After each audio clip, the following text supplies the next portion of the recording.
guys, yung napakalapit lang dito.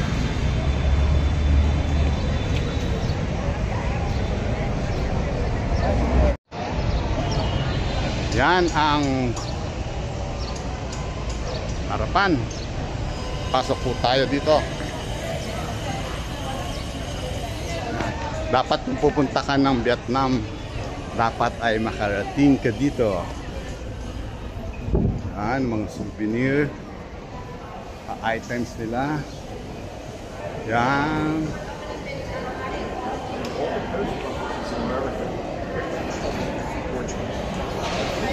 Yan si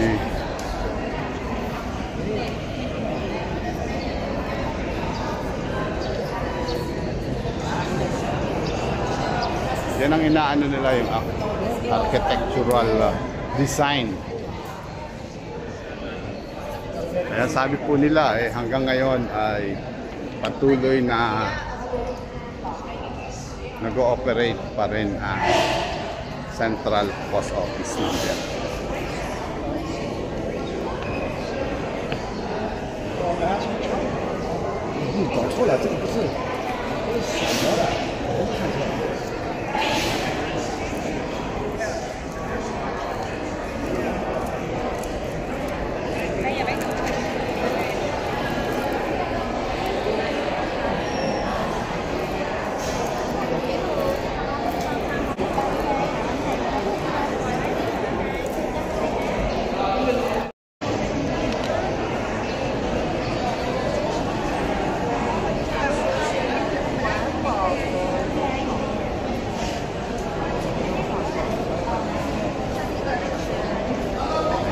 Mailbox. Ayan, meron mga magpapadala ng mga postcard. Yeah, I know, but I was thinking of those.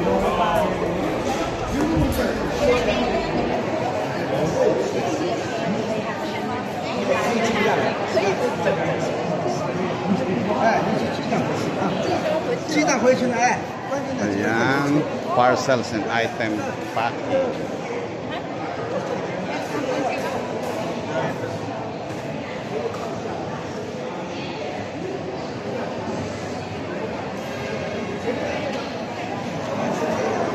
Ito yung lamesa nila. Yan, kung mayroon kang isusulat.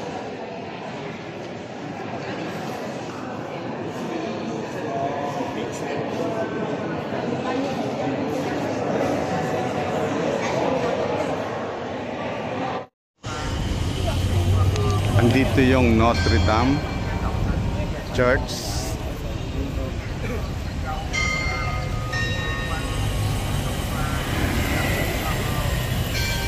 Ayan. Ito yung tagiliran. Punta tayo sa harapan. Hello mga kasapi. Ito naman harapan natin ang Diamond Department Store.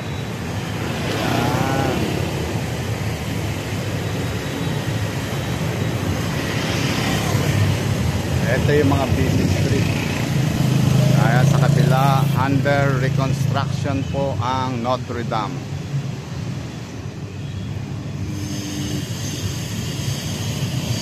Ayan siya.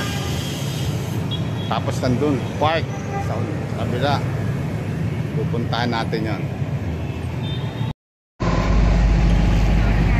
Mga kasapi, andito naman tayo sa kabilang side ng Notre Dame Cathedral. Tapos ang natatayuan natin ay ang kanilang park. Yan, punong-puno ng mga puno. Ayan, mga kabataan dito. Tara, ikutin natin to. Ayan, ganda.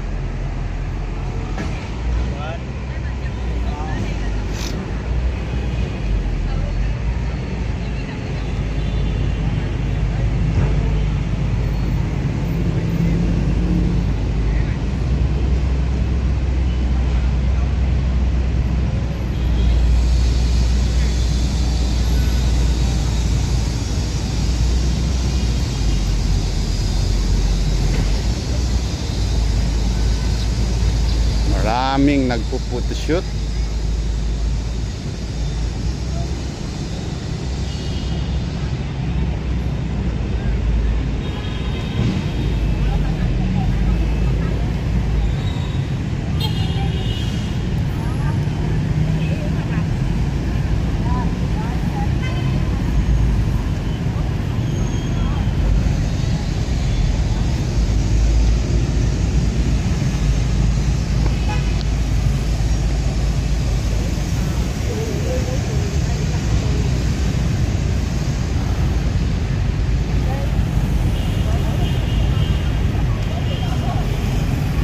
Ayun na yung yung Unification Palace. Ayan, yung nasa dulong yun.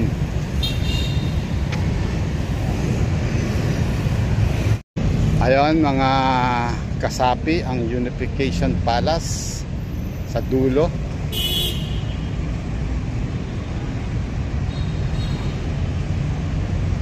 Ayan, lapit na tayo pero hindi na tayo tatawid at medyo delikado dito at ang mga motor ay ito, nasisilip naman natin yan.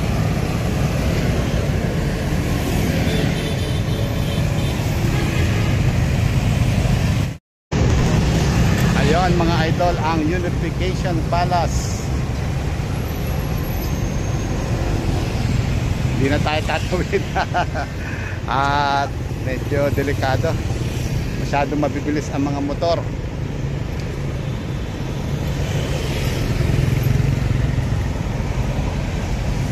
Dito na lang tayo.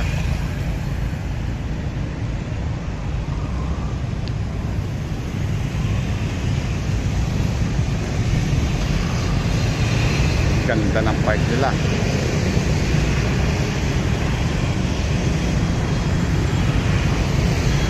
Tignan natin ang mukha ng Notre Dame Cathedral. Yung mukha ginagawa kasi hindi pa renovate. Ayan mga kasapi ang mukha, yung harapan ng Notre Dame under renovation din. Okay.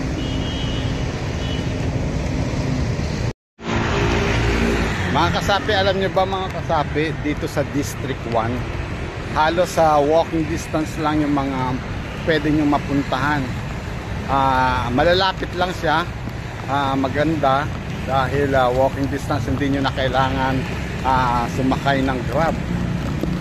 Ito yung place na unang-una namin pinuntahan ng pagkagaling namin sa airport. Ayan, dito kami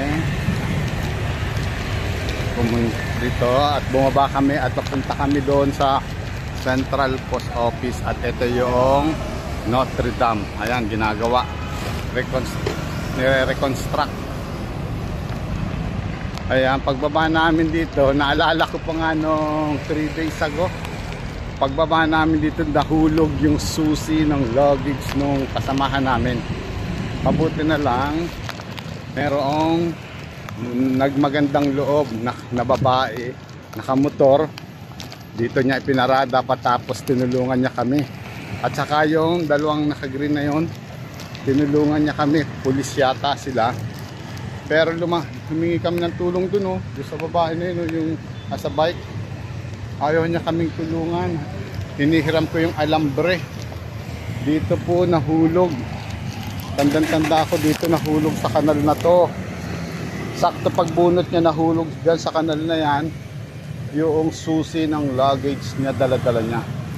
So hindi kami nakapunta kaagad doon at kinakailangan namin kunin muna. Nahirapan kami kasi walang stick. Tinulungan kami ng dalawang pulis, tapos may dumating na babae, mabutit may dala-dala siya. Ayun nga tayong babaeng tumulong sa amin, yung yung babae. Yan, may mga kalapate. Buti na lang mabait yan, yung nakasombrero ng pagdating. Yan, yung alambre na yun. Buti na lang, mabait. Tinulungan niya kami. Kumuha siya ng stick, yun, ng walis, sinungkit niya. Tapos yung dalawang pulis na yan, tumulong din. Mabait yan.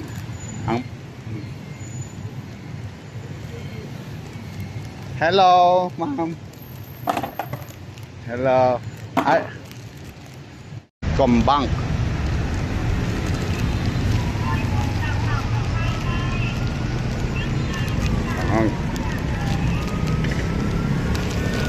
Tayo.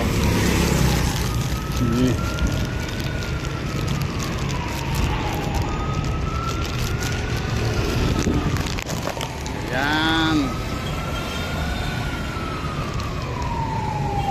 Ang hilig nila sa park.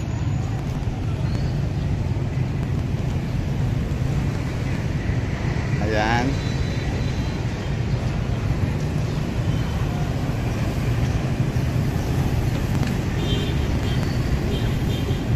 Ayan yung Opera House. Yung kanina pinuntahan natin mga kasapi, yan yung Opera House.